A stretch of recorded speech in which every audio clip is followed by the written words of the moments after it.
हवामानामध्ये मोठ्या प्रमाणात बदल होतोय. मोठ्या प्रमाणात बाष्प या मोठ्या परिसरावर तयार होतंय.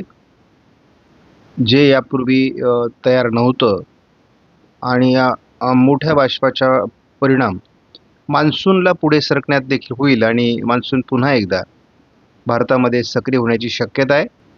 12 तारखेपासून 19 तारखेपर्यंत पूर्व शाखा मान्सूनची फारशी प्रगती करू शकलेली नाही.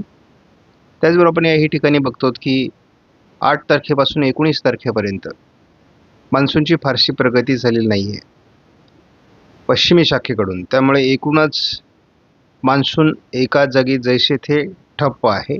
ठिकठिकाणी पावसाळी वातावरण आहे, मात्र उष्णतेची लाट देखील अजून कायम आहे आणि महाराष्ट्राच्या कोकण किनारपट्टीसहित मध्य महाराष्ट्र, पश्चिम महाराष्ट्र, मध्य महाराष्ट्र आणि उत्तर महाराष्ट्रात देखील, विदर्भात देखील उष्णतेची लाट कायम आहे. बिहार, उत्तर प्रदेशमध्ये, तेलंगणामध्ये उष्णतेची लाट कायम आहे.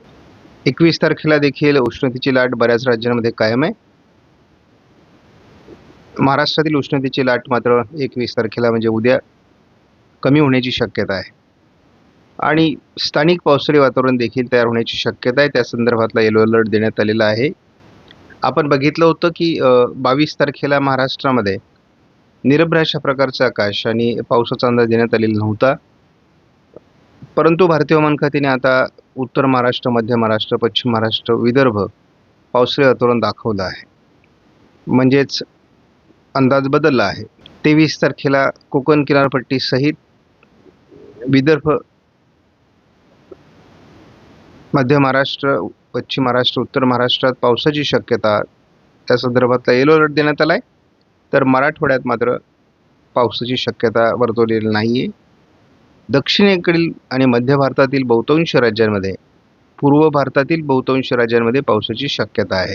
24 तारखेला मात्र पावसाचं प्रमाण कमी दाखवण्यात आलेलं आहे. महाराष्ट्रात मात्र कोकण आणि मध्य महाराष्ट्र वगैरे तेलंगणामध्ये पावसाची शक्यता व्यक्त करण्यात आलेली आहे. 25 तारखेला भारतात पावसाचं प्रमाण बऱ्याच अंशाने कमी होईल असा अंदाज आहे. परंतु बाकी मॉडेल, उदाहरणार्थ ECMW मॉडेलने मात्र पावसाचा जोर वाढण्याची शक्यता व्यक्त केली आहे. कालपासून भारतामध्ये आपल्याला वातावरण बदललेले दिसते. बऱ्याच ठिकाणी राजस्थानच्या पूर्व भागामध्ये जो पाऊस झाला आहे यामध्ये देखील तीव्रता अधिक होती, किंवा आपण पश्चिम बंगालच्या काही भागात पाऊस बघितला तर या ठिकाणी देखील पावसाची तीव्रता अधिक आहे. आणि महाराष्ट्रात जरी पाऊस झाला नसला तरी या सर्व भारताच्या महत्त्वाच्या भागामध्ये आपल्याला पाऊस झालेला दिसतोय. हलका ते मध्यम स्वरूपात पाऊस पूर्व भारतातही झालेला आहे. म्हणजे आपण महाराष्ट्र वगळता देशातील अनेक राज्यांमध्ये पाऊस होतोय असा याचा अर्थ आहे. आपण एकूणच JFS मॉडेलनुसार वाऱ्यांची स्थिती जर बघितली तर उत्तर भारतातून, खास करून या भागातून जे वारे भारतावर येत आहेत त्या वाऱ्यांच्या कोरडेपणामुळे मान्सून पुढे सरकण्यात मर्यादा होती.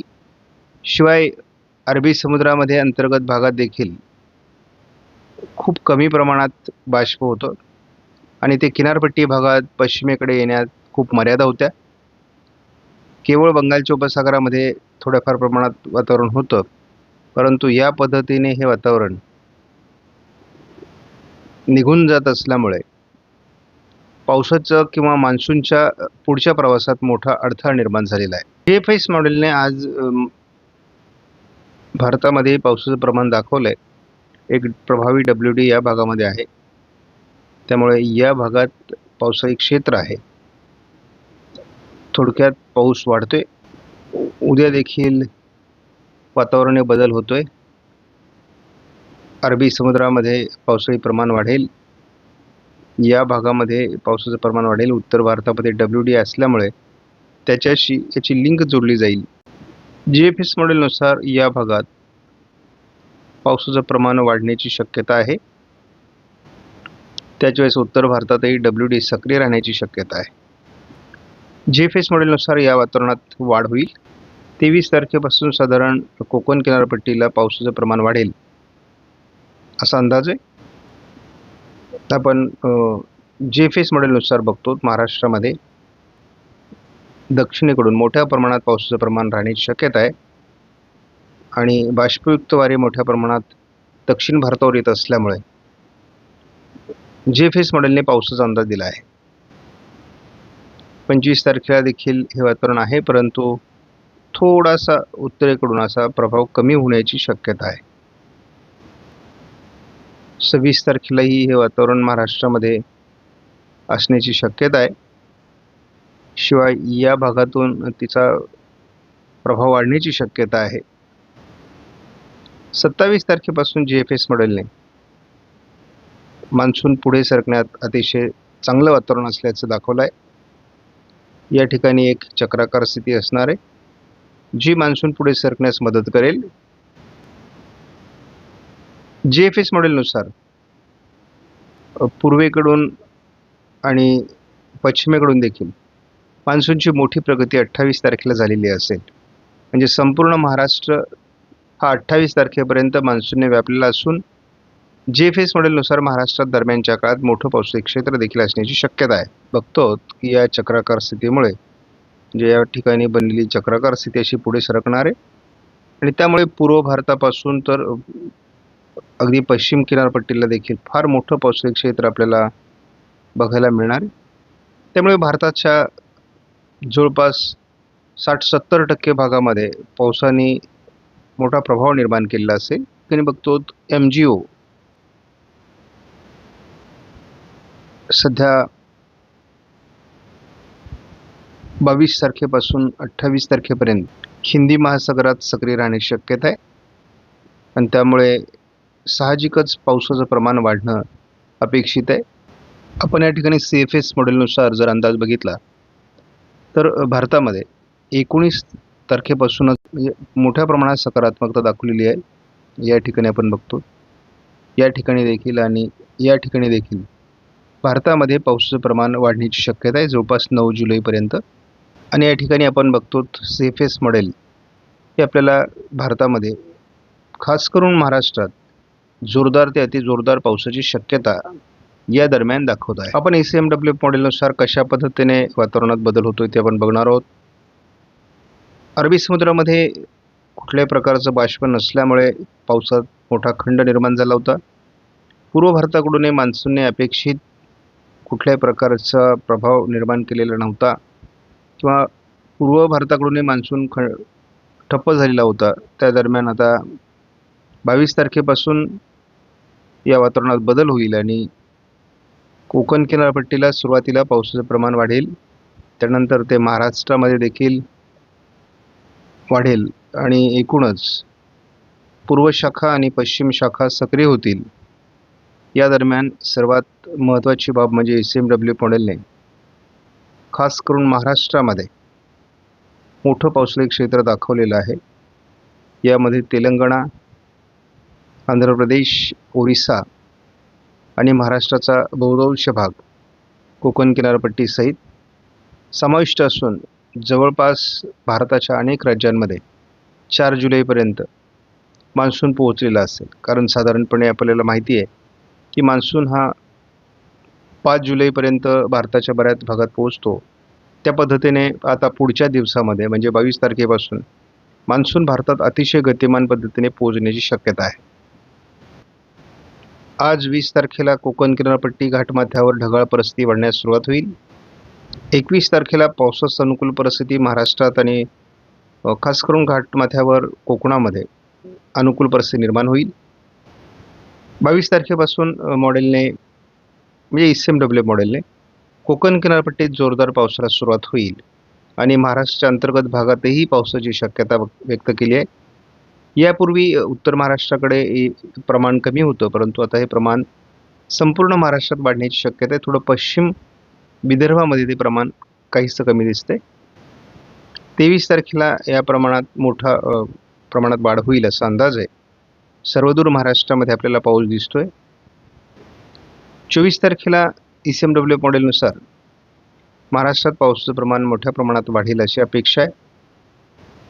25 तारखेलाही बंगालच्या उपसागरातील वातावरण देखील याला सकारात्मक असणार आहे. 26 तारखेला वातावरण बदलतंय. एल निनोच्या प्रभावामुळे मान्सून रखडला, परंतु आता संपूर्ण भारतात पुढे सरकण्यासाठी मान्सून तयार होतोय. 26, 27, 28च्या दरम्यान संपूर्ण महाराष्ट्र मान्सून व्यापेल आणि पुढील त्याचा प्रवास पूर्वेकडून अधिक गतिमान पद्धतीने होईल असा अंदाज आहे.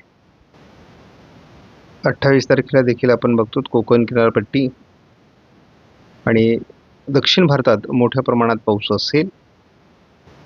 हे वातावरण सातत्याने महाराष्ट्रावर सरकते.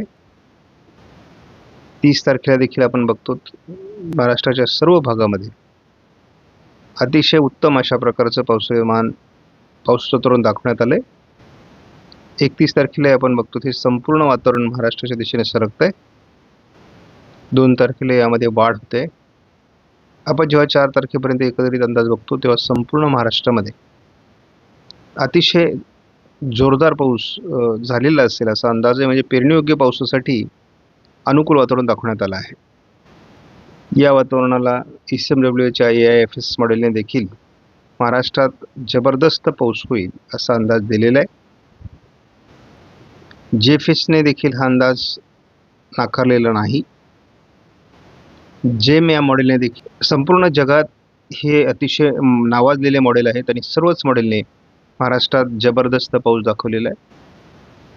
आणि अगदी 27 तारखेपर्यंत आपण बघितलं तरी देखील आयकॉन मॉडेलने सुद्धा कोकण किनारपट्टीसहित महाराष्ट्रात मोठ्या प्रमाणात पावसाची शक्यता व्यक्त केली आहे.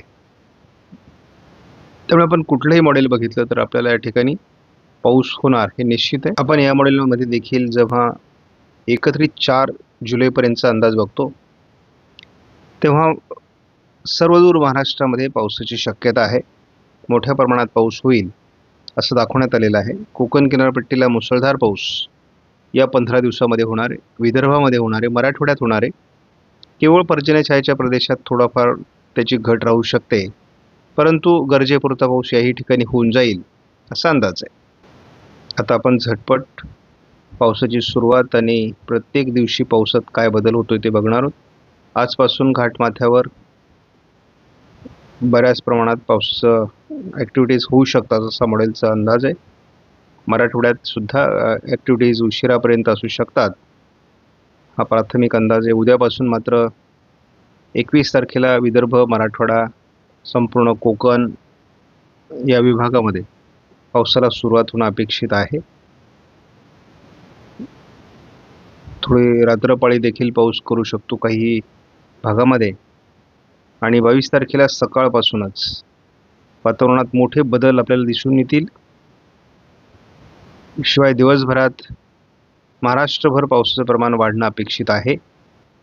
संपूर्ण भारत या हवामान बदलाची वाट बघतोय. मोठ्या प्रमाणात आपल्याला हा बदल अपेक्षित आहे. महाराष्ट्रात अनेक ठिकाणी मोठ्या प्रमाणात पाऊस होईल. 23 तारखेला देखील ह्या पावसाचं प्रमाण महाराष्ट्रभर असणार आहे आणि मान्सून अतिशय जलद गतीने 22-23 तारखेपासून पुढे सरकण्याची शक्यता आहे. त्यामुळे पुढचे टप्पे मान्सूनचे अतिशय जलद होतील. अतिशय अनुकूल वातावरण आहे महाराष्ट्रभर. 24 तारखेलाही हे वातावरण मोठ्या प्रमाणात दाखवण्यात आलेलं आहे. 25ला थोडं मराठवाड्याचा उत्तरेकडील भाग आणि उत्तर महाराष्ट्र त्याचं प्रमाण कमी दाखवलं. 26 तारखेलाही थोडं प्रमाण जरी कमी असलं तरी विदर्भात पाऊस आहे. मराठवाड्यात दक्षिण भागामध्ये पश्चिम महाराष्ट्र, कोकण पाऊस सातत्य ठेवून असेल. 27 तारखेपासूनही थोडं उत्तर महाराष्ट्राचा अपवाद वगळता पाऊस आहे. 28 तारखेलाही विदर्भ, मराठवाड्याच्या दिशेने पावसाचं प्रमाण आहे. थोडं उत्तर कोकण आणि मध्य महाराष्ट्र, उत्तर महाराष्ट्रात पावसाचं प्रमाण 27-28ला कमी दाखवलं जाते. हे 29 पासून पुन्हा प्रमाण वाढेल. मान्सून 28 नंतर महाराष्ट्र ओलांडून पुढे सरकलेला असणार आहे. 29-30ला पुन्हा उत्तर महाराष्ट्रासहित जोरदार पावसाळी वातावरण दाखवलं जाते. कारण मान्सून एकदा पुढे सरकल्यानंतर उत्तर महाराष्ट्रात आणि मध्य महाराष्ट्र, मराठवाड्याच्या उत्तरेकडील भागात, पश्चिम विदर्भात देखील पावसाचं प्रमाण सातत्याने वाढलेलं दिसेल आणि आपल्याला कुठेही पावसाचा खंड हा 22 तारखेनंतर दिसत नाही आहे. सातत्याने आपल्याला पावसाळी वातावरण आहे आणि अतिशय चांगलं पावसाळी वातावरण आहे. विशेष म्हणजे 3 तारखेलाही पाऊस आहे आणि 4 तारखेलाही पावसाळी वातावरण आहे. म्हणजे 22 तारखेपासून जसं पावसाळी वातावरण तयार होईल, तो सातत्याने पाऊस भारतामध्ये असणार आहे, महाराष्ट्रामध्ये असणार आहे. आणि शेतकऱ्यांच्या मनामध्ये एल निनोच्या प्रभावामुळे मोठी भीती निर्माण झालेली आहे. ती भीती शेतकऱ्यांनी सध्या तरी दूर ठेवावी. आणि दुष्काळ पडणार काय? म्हणजे आता जवळपास शेतकऱ्यांच्या मनामध्ये दुष्काळ पडणारच, ही जी ठाम भूमिकेकडे शेतकरी चालले आहेत, तसं नाही आहे. तर 22 तारखेपासून जे वातावरण बदलेल त्यामध्ये आपल्याला बऱ्याच भागात महाराष्ट्रामध्ये पेरणीयोग्य पाऊस झालेला असेल. सगळ्यांच्या पेरण्या होण्याची शक्यता आहे. मान्सून महाराष्ट्र ओलांडून गेलेला असेल आणि कोकणात सातत्याने सरासरी भरून काढणारा पाऊस देखील होणार आहे. म्हणजे शेवटचा आठवडा हा जूनमध्ये जी काही तूट निर्माण झालेली आहे ती भरून काढेल. आणि जुलैची सुरुवातच पावसाळी असल्यामुळे जुलैमध्ये पर्जन्य चांगलं असेल. एल निनोच्या वर्षामध्ये सरासरी पर्जन्य कमी आहे हे आपण मान्य केलेलं आहे आणि त्यामुळे मध्ये मध्ये जे खंड तयार होतात त्यामुळे हे पर्जन्य आपोआप घटतं. त्यामुळे शेतकऱ्यांनी भीती बाळगू नये. आपणास व्हिडिओमधील माहिती महत्त्वपूर्ण वाटल्यास लाईक करा, शेअर करा, चॅनलला सबस्क्राईब करा. धन्यवाद.